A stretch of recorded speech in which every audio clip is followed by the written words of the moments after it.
ગુજરાતની જે 9 નગરપાલિકાઓ છે એમને મહાનગરપાલિકાનો દરજ્જો આપવામાં આવશે અને આ જે 9 નગરપાલિકાઓ છે એ દરજ્જો ધરાવે છે એટલે એમને હવે મહાનગરપાલિકા તરીકે ઓળખવામાં આવશે। આ ભેટ 25 ડિસેમ્બરના દિવસે ગુજરાત સરકાર જાહેર કરી શકે છે। નમસ્કાર। ગુજરાત સરકાર નવા વર્ષની અંદર એક મોટી ભેટ આપવા જઈ રહી છે અને લગભગ 25 ડિસેમ્બરના દિવસે જ્યારે ગુજરાત સુશાસન દિવસની ઉજવણી કરશે ત્યારે આ મોટી જાહેરાત કરવામાં આવી શકે છે।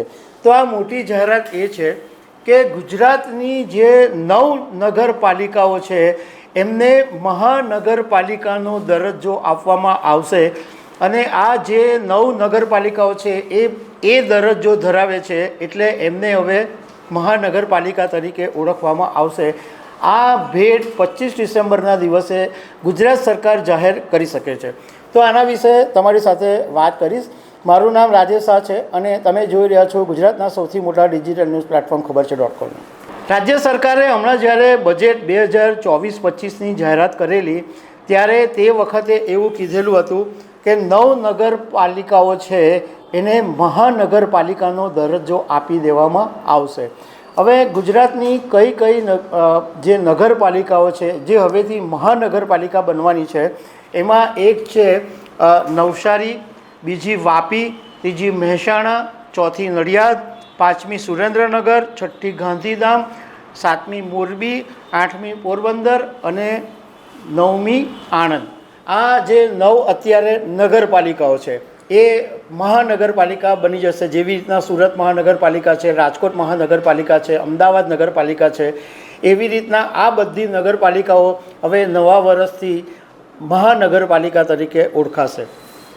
હવે એની અંદર એક એવું જાણવા મળ્યું છે કે એક તરફ ચૂંટણી પંચ પાલિકાની ચૂંટણી યોજવાની તૈયારી કરી રહી છે અને બીજી તરફ રાજ્ય સરકાર આ 9 નગરપાલિકાઓને મહાનગરપાલિકાને દરજ્જો આપવાની તૈયારી કરી રહી છે। આમાં એક મુશ્કેલી કદાચ એ ઊભી થઈ શકે કે રાજ્યની અંદર ટોટલ 85 પાલિકાઓની ચૂંટણી કરવા માટે ચૂંટણી પંચ તૈયારી કરી રહ્યું છે, પરંતુ જો સરકાર આ 9 નગરપાલિકાઓને મહાનગરપાલિકા કરી દેશે તો એની અંદર ઘણા મોટા બદલાવ થશે। કારણ કે મહાનગરપાલિકા બનશે એની અંદર અન્ય નગરપાલિકાઓ છે એ ભળી જશે એટલે ટોટલ 60 પાલિકાઓની ચૂંટણી થવાની સંભાવના છે એ જાણવા મળ્યું છે। હવે હું તમને એ પણ વાત કરું કે ભાઈ આ નગરપાલિકાઓ છે એને મહાનગરપાલિકાઓ બનવાથી શું ફાયદો એટલે શું ફરક પડવાનો? તો એનાથી ફરક એ પડશે કે જે ભૌગોલિક વિસ્તાર છે એનું ડેવલપમેન્ટ બહુ સારી રીતના થઈ શકશે અને બીજું કે આ મહાનગરપાલિકા બનવાને કારણે રાજ્ય અને કેન્દ્ર સરકાર તરફથી જે ફંડ મળે છે, જે સહાય આપવામાં આવે છે એ પણ વધી જશે એટલે પૈસા પણ વધારે મળશે અને ડેવલપમેન્ટ કરવામાં આ મહાનગરપાલિકાઓ પછી સારું એવું કામ કરી શકશે।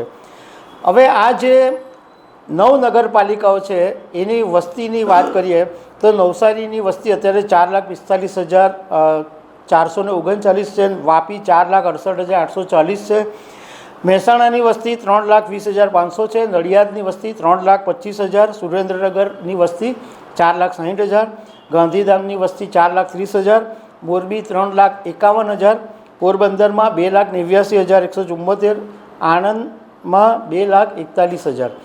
તો હવે નવા વર્ષની અંદર એટલે આ ગુજરાતને એક મોટી ભેટ મળશે એટલે 9 મહાનગરપાલિકાઓ બનશે। તો દર્શક મિત્રો આવી અનેક વાતો સાથે અમે તમને મળતા રહીશું। Thank you very much.